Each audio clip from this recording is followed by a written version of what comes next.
Hi there, welcome to NISWatch. In our previous episodes, we talked about data-driven analytics and content marketing. NISWatch is a series where we will be talking about social media, content marketing and branding and everything that is part of digital marketing. I am Akhil Saxena and today's topic would be how to make your own digital marketing framework.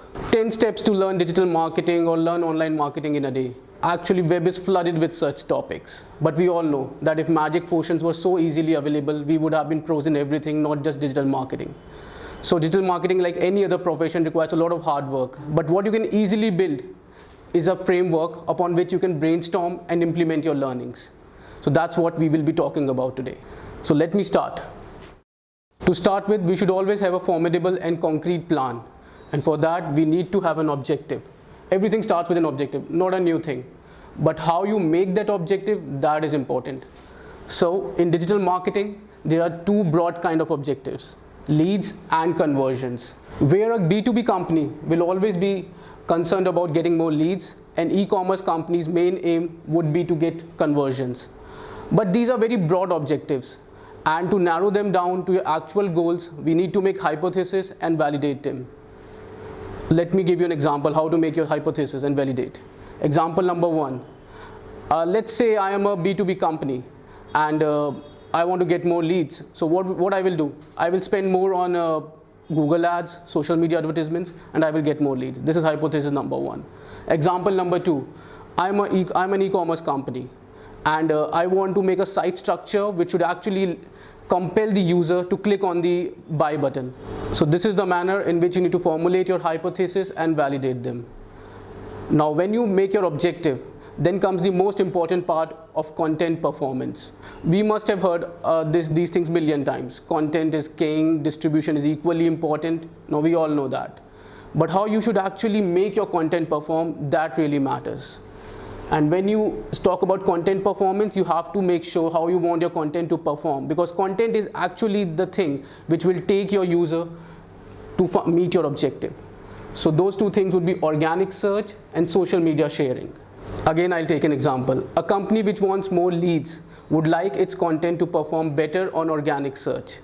And the same company which wants to talk about its culture and want people to apply for the jobs would like the content to be shared on social media. So that's how you would like to make your content perform. You have to decide what your content should do for you. Obviously, when you have decided what you want from your content, you will come to the next step, that is content ideas. With an easy access on everything on the internet, the user has become really smart. Content becomes outdated very quickly. So to stay competitive, you need to come up with the ideas. Now researching, competitor analysis and keywords will help you to get more content ideas.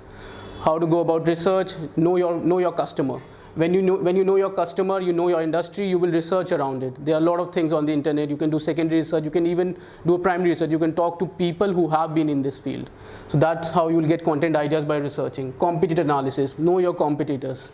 Know your competitors, who are performing well, who are not performing well, what is working for them, what is not working for them. That's how you will do competitor analysis. And keywords. Keywords play a major role here because you always write for users. And what user wants to search and what they want to read, that you will get to know by searching keywords. How you search keywords, there are tools like keywordtool.io and Google Keyword Planner. They will help you to know the exact keywords which a user is searching. So spend a little time here and get to know what your user is searching. That's how you'll come with content ideas. Now you have defined goals, decided what content will work, and working as per the formulated process. Now how to track the impact of your activities. For that, you need to come up on the tracking process. And for that, you need to come up with reports and custom dashboards. Reports and custom dashboards will help you to understand what is working for you and what needs your attention. Needless to say, analytics play a major role here.